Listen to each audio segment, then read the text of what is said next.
Welcome back to official Akhtar Rahman sir YouTube channel. एका नवीन व्हिडिओमध्ये आपले पुन्हा एकदा स्वागत आहे.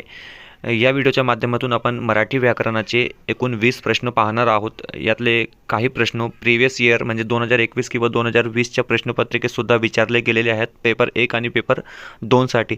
तर चला व्हिडिओ सुरू करूया. व्हिडिओ सुरू करण्या अगोदर आपण जर आमच्या चॅनलवर नवीन असाल तर प्लीज चॅनलला सबस्क्राईब करा. साईडचे जे बेल आयकॉन आहे त्याला देखील प्रेस करा, जेणेकरून आपल्याला असेच प्रकारचे व्हिडिओ वेळेवर पाहायला मिळणार. तर व्हिडिओला प्लीज लाईक करा. प्रश्न पहिला इथे विचारलेला आहे की शब्द अलंकार प्रकारात मोडणारा अलंकार कोणता? अलंकारचे 2 प्रकार असतात, अर्थ अलंकार आणि शब्द अलंकार. आता आपल्याला इथे ओळखायचं आहे की शब्द अलंकार प्रकारात मोडणारा अलंकार कोणता आहे. तर श्लेष हा अलंकार जे आहे ते शब्द अलंकारात मोडणारा अलंकार आहे. यानंतर प्रश्न दुसरा पाहूया. क्वेश्चन नंबर 2 येथे विचारलेला आहे की ज्ञानपीठ पुरस्कार प्राप्त ययाती ही साहित्यकृती कोणत्या साहित्य प्रकारातील आहे? ययाती वि. स. खांडेकर यांची ही साहित्यकृती आहे. आपल्याला ओळखायचं आहे की ती कोणत्या साहित्य प्रकारातील कृती आहे. ऑप्शन नंबर 1 कथा, ऑप्शन नंबर बी काव्य, ऑप्शन नंबर 3 नाटक किंवा ऑप्शन नंबर 4 कादंबरी. तर हे जे आहे ययाती हे जे कादंबरी आहे. यानंतर पाहूया पुढचा प्रश्न क्रमांक 3. अव्ययीभाव समासातील शब्द कोणता? योग्य उत्तर आहे ऑप्शन नंबर 1 म्हणजे गैरहजर. यानंतर पाहूया पुढचा प्रश्न क्रमांक 4 येथे विचारलेला आहे की खालीलपैकी प्रत्ययरहित विभक्ती कोणती? आता प्रत्यय काय असतो? प्रत्यय हे शब्दाच्या मागे लागलेला असतो, याला आपण प्रत्यय म्हणतो. प्रत्ययरहित विभक्ती कोणती आहे? तर प्रत्ययरहित विभक्ती जी असते ते आहे प्रथमा विभक्ती, म्हणजेच ऑप्शन नंबर 2 योग्य उत्तर असेल. यानंतर पाहूया प्रश्न क्रमांक 5. प्रश्न क्रमांक 5 येथे विचारलेला आहे की खालीलपैकी कठोर व्यंजन कोणते? हे बघा, कठोर व्यंजन एकूण 10 असतात आणि योग्य उत्तर आहे पर्याय क्रमांक 4 म्हणजेच ठव. यानंतर पाहूया पुढचा प्रश्न क्रमांक 6.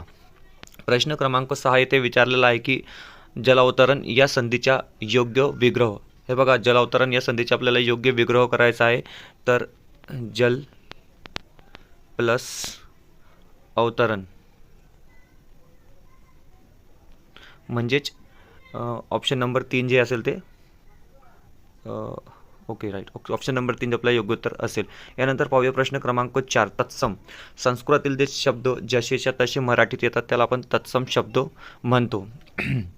तर येथे आपल्याला तत्सम शब्द ओळखायचा आहे आणि विरक्त जे आपलं ते योग्य उत्तर येथे असणार आहे. यानंतर पाहूया पुढचा प्रश्न क्रमांक 8. प्रश्न क्रमांक 8. प्रत्ययघटित शब्द ओळखायला येथे आपल्याला प्रत्ययघटित शब्द ओळखायचा आहे. 4 पर्याय आपल्याला इथे दिलेले आहे आणि दिमाखदार हा जे आपला ते योग्य उत्तर इथे असणार आहे. यानंतर पाहूया पुढचा प्रश्न इथे विचारलेला आहे की पुरुष या नाटकाचे लेखक कोण? पुरुष या नाटकाचे लेखक आपल्याला इथे ओळखायचा आहे आणि योग्य जे उत्तर आहे ते आहे जयवंत दळवी. यानंतर पाहूया पुढचा प्रश्न क्रमांक 10. उभयन्वी नसलेले अव्यय ओळखा. 2 वाक्य किंवा 2 शब्द यांना जोडणाऱ्या अव्ययाला उभयन्वी अव्यय असे म्हणतात. याची व्याख्या अशा प्रकारे आहे. आपल्याला इथे उभयन्वी नसलेले अव्यय ओळखायचे आहे. तो किंवा बरोबर आहे, वा आहे, वो पण आहे, पण वाह वाय जे आहे ते उद्गारवाचक चिन्ह आहे, मतलब उद्गार शब्द आहे. यानंतर पाहूया पुढचा प्रश्न क्रमांक 11.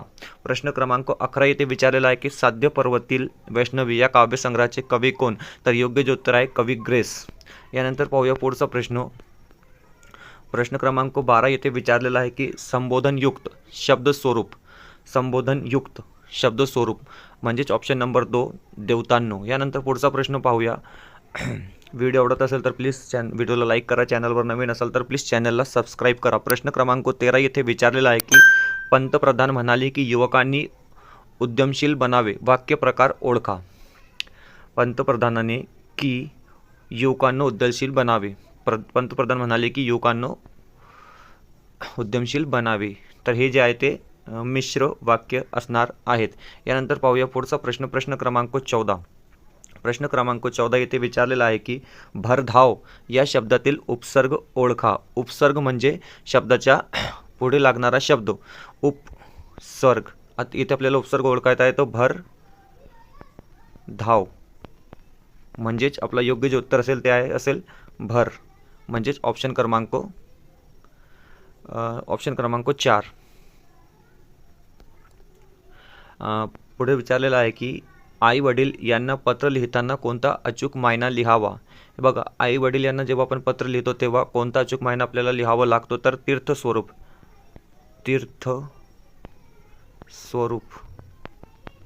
म्हणजेच पर्याय क्रमांक 4 जे असेल ते आपला योग्य उत्तर येथे असणार आहे.